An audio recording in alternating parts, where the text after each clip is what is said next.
Dear students of matric class, मैं mister Rafi Ahmed Awan अपने YouTube channel के जिसका नाम है सर रफ़ी ऑनलाइन, उसके प्लेटफॉर्म से आपकी खिदमत में हाज़िर हूँ।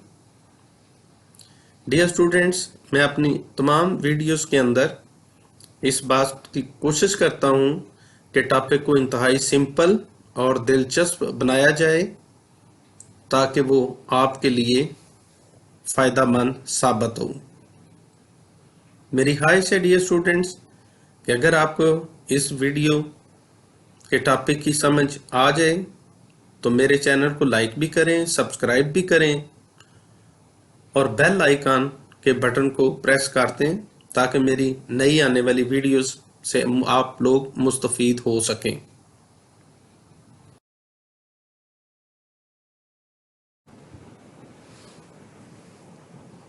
अस्सलाम वालेकुम dear students, today our topic is motion of freely falling bodies. Dear students, आप ने ये सोचा हो या कभी आपके ज़हन में ख्याल आया हो कि अगर हम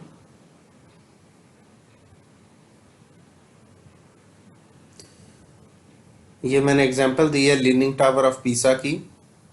ये एक वैसी बिल्डिंग है, ये थोड़ी सी टिल्टेड फार्म के अंदर है। यहाँ पर गैलीलियो नामी साइंटिस्ट ने प्रैक्टिकल किया था। तो फर्स्ट ऑफ ऑल तो ये आपके सामने मैं क्वेश्चन रखता हूँ कि फ़र्ज़ करें कि इस जगह के ऊपर जाकर अगर यहाँ एक बॉल को ड्रॉप किया जाए और वो बॉल जो है वो गिरने के बाद सीधा ज़मीन की तरफ आता है, तो ज़ाहिर सी बात है कि ये बॉल वहाँ से गिरेगा और ये ज़मीन तक पहुँच गया। अगर ये बॉल फेंकने के बाद ज़मीन तक पहुँचने के अंदर टाइम कंज्यूम करता है, लेट्स सपोज कि टाइम लगता है जी 5 सेकंड्स, तो क्या इसी हाइट से अगर एक बहुत ही हैवी बॉल जिसका साइज पहले बॉल की निस्बत बहुत ज़्यादा है, अगर उसको ड्रॉप किया जाए तो वो ज़मीन तक आने में कितना टाइम लेगा? कुछ स्टूडेंट्स के ज़हन में होगा कि भारी चीज़ है तो वहाँ से चल के ज़मीन तक आने में ये 5 सेकंड से ज़्यादा टाइम लेगा। कुछ का ख्याल होगा कि ये कम टाइम लेगा, लेकिन गैलीलियो नामी साइंटिस्ट ने तमाम मासेस को इस्तेमाल करते हुए जब लीनिंग टावर ऑफ पीसा से ड्रॉप किया तो तमाम ऑब्जेक्ट ने ज़मीन पर पहुंचते हुए सेम टाइम कंज्यूम किया। अगर छोटा बॉल 5 सेकंड में ज़मीन पे आया,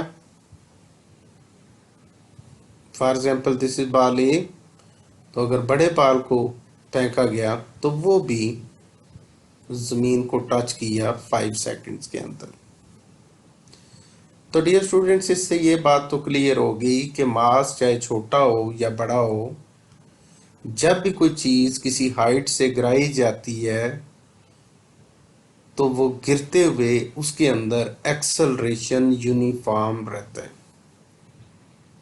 uniform acceleration means equal changes in velocity in equal interval of time जो है ना वो होती हैं।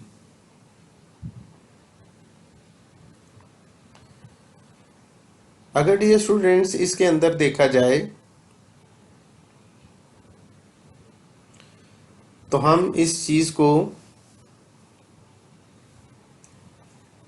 हमारे इस जो टॉपिक के अंदर इस चीज़ को एक्सप्लेन करने के लिए कि अगर ये बॉल मैं यहाँ से फेंकता हूँ तो इसके लिए साइंटिस्ट ने जो जी की वैल्यू फाइंड की है वो हमारी है 10 मीटर पर स्क्वायर सेकंड। ये जी जो है ग्रेविटी वाला नहीं है, ये जी होता है एक्सेलरेशन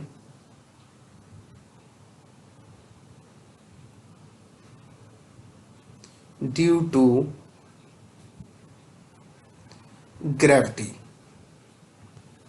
और ये सिर्फ उसी वक्त एक्सेलरेशन प्रोड्यूस होता है जब किसी हाइट से बॉल को फेंक दें and that ball start falling in the direction of the centre of earth. अगर जी की value 10 metre per square second हो तो जब बॉल को ड्रॉप किया जाता है तो उस वक्त जाहिर बात है उसकी वेलोसिटी 0 होती है। ठीक 1 सेकंड के बाद उस बॉल की वेलोसिटी जो है वो हो जाएगी 10 मीटर पर second after 1 second. In the next 1 second, what will happen? The velocity of ball will become 20 meter per second. Again, after 1 second,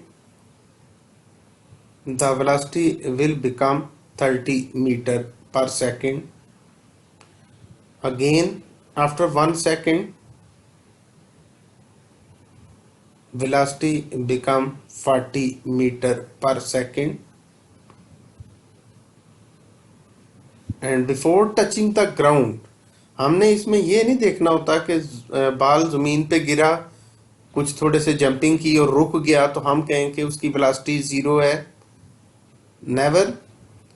ball जब जमीन को टच करने से एक लम्हा पहले की बात करते हैं उस वक्त उसकी वेलोसिटी ये 1 सेकंड के बाद 40 मीटर पर सेकंड हो गई।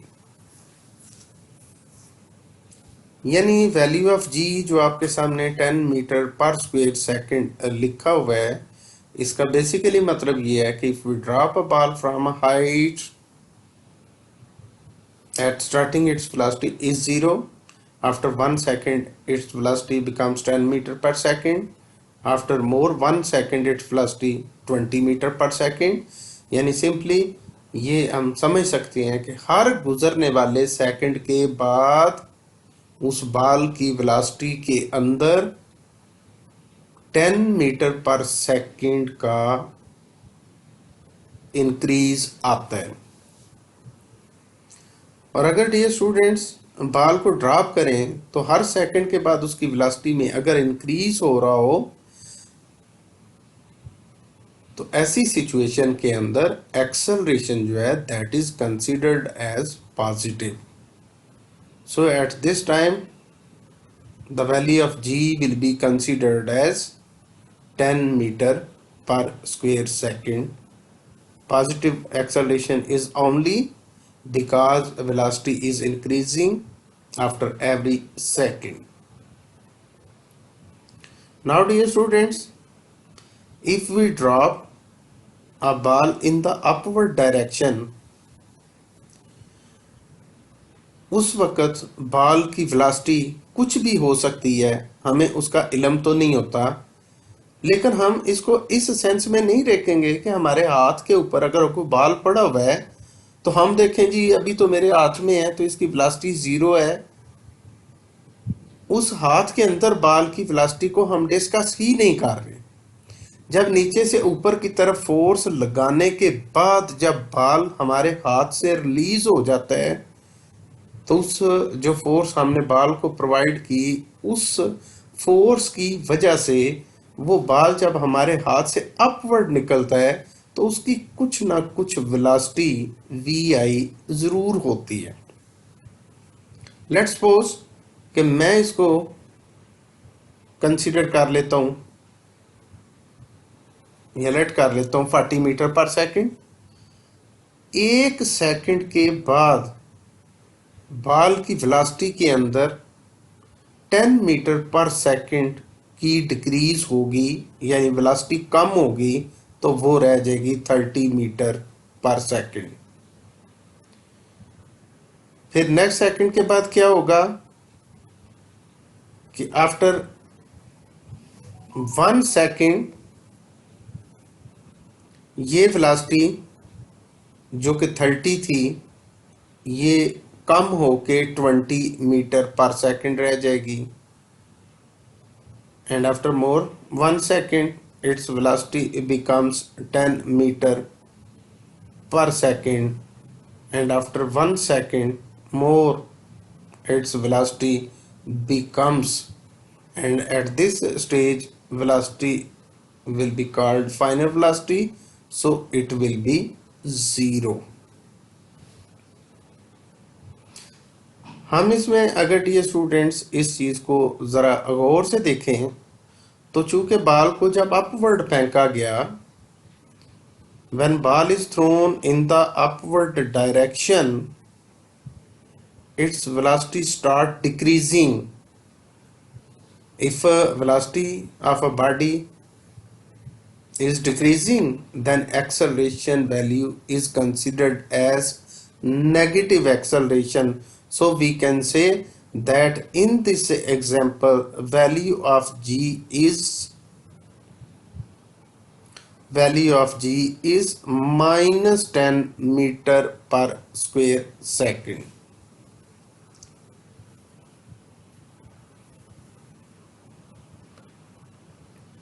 ये वैल्यू ऑफ जी चाहे हम पीसा टावर से 1 किलोग्राम बॉल फेंकें, चाहे 1 किलोग्राम बॉल फेंकें डाउनवर्ड, चाहे एक बहुत ही हैवी, लेट्स सपोज कि एक बहुत बड़ी कोई व्हीकल कार है या ट्रैक्टर है, अगर हम उसको भी फेंकेंगे तो दोनों जमीन को सेम टाइम के अंदर टच करेंगे, कोई लेट या कोई पहले पहुंचने का सवाल ही पैदा नहीं होता। इसमें एक छोटी सी बात ये आ जाती है कि हम अगर इसी पीसा टावर की एग्जांपल लेते हुए अगर हम हाथ से एक आयरन बॉल और दूसरा पेपर कोई फेंकें तो सारी बात है ऐसी सिचुएशन में हमारी ऑब्जर्वेशन तो यही होती है कि बॉल जरा जल्दी से जमीन तक पहुंच जाएगा और पेपर आहिस्ता आहिस्ता आएगा। तो डियर स्टूडेंट इसके लिए ये बात बिल्कुल क्लियर है कि ये साइंटिस्ट का जो रिसर्च थी, ये जो वैल्यू ऑफ जी के मुतल्लक यानी एक्सेलरेशन ड्यू टू ग्रेविटी, उसके लिए ये शर्त ज़रूरी है कि कोई रेसिस्टिव पावर, कोई ऐसी चीज़ जो रेजिस्टेंस पेश करे अगर ना हो तो ये लॉ बिल्कुल वैलिड होता है। पीसा टावर से प्रैक्टिकल जो किए गए वो हैवी बॉल्स के किए गए, कोई 1 किलोग्राम कोई 10 किलोग्राम, तो उसके ऊपर एयर रेजिस्टेंस इतना ज़्यादा इफेक्ट नहीं करती।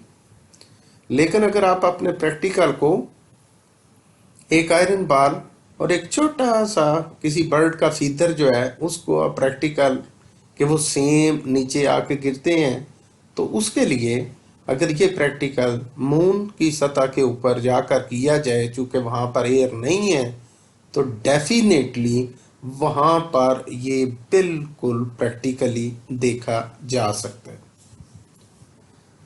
सो डियर स्टूडेंट्स हम इस टॉपिक को फाइनल करते हैं इधर ही, इस बात से कि जब भी किसी चीज को आप अपवर्ड फेंकेंगे, फॉर एग्जाम्पल जमीन से अपवर्ड अगर किसी बाल को ऊपर फेंकते हैं तो उस वक्त उसकी V F means final velocity 0 होगी और जी की value -10 metre per square second होगी। But whenever you throw a ball from a certain height and it start moving towards earth and reach the surface of earth, then make sure then its initial velocity vi will be 0 and the value of g will be considered as plus 10 metre per square second. Dear students, ये जो concept है ये आपके लिए इंतहाई ज़रूरी है कि जब हम न्यूमेरिकल सॉल्व करते हैं तो इन बातों का हमें बड़े अच्छे तरीके से इल्म होना चाहिए। तो एंड के ऊपर मैं इसकी थोड़ी सी रीडिंग जो है आपके लिए इसकी कर देता हूँ कि ये टॉपिक जो है हमारे पास यहाँ से Galileo was the first scientist to notice that all the freely falling objects have the same acceleration. Same acceleration means equal change in velocities in equal interval of time independent of their masses. यहाँ पे mass का dear student जिक्र किया गया है कि object चाहे छोटा हो या बड़ा, अगर सेम हाइट से गिराए जाएं तो वो सेम टाइम के अंदर ज़मीन की सरफेस को आकर टकराएंगे। उसके लिए उसने ये प्रैक्टिकल किया। ही dropped various objects of different masses from leaning tower of Pisa. He found that all of them reach the ground at the same time. The acceleration of freely falling bodies is called gravitational acceleration. It is noted by g.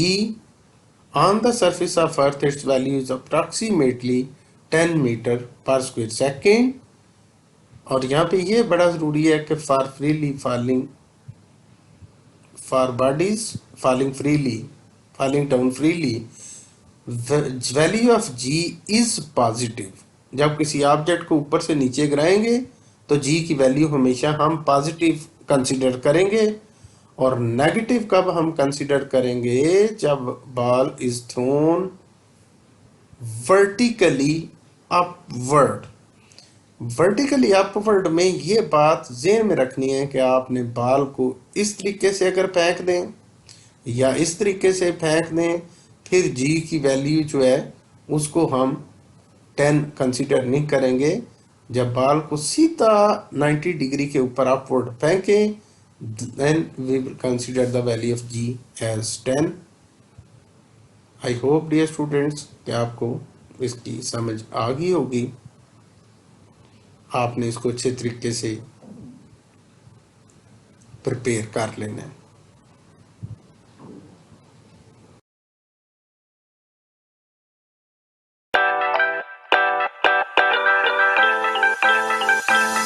Audio Jungle.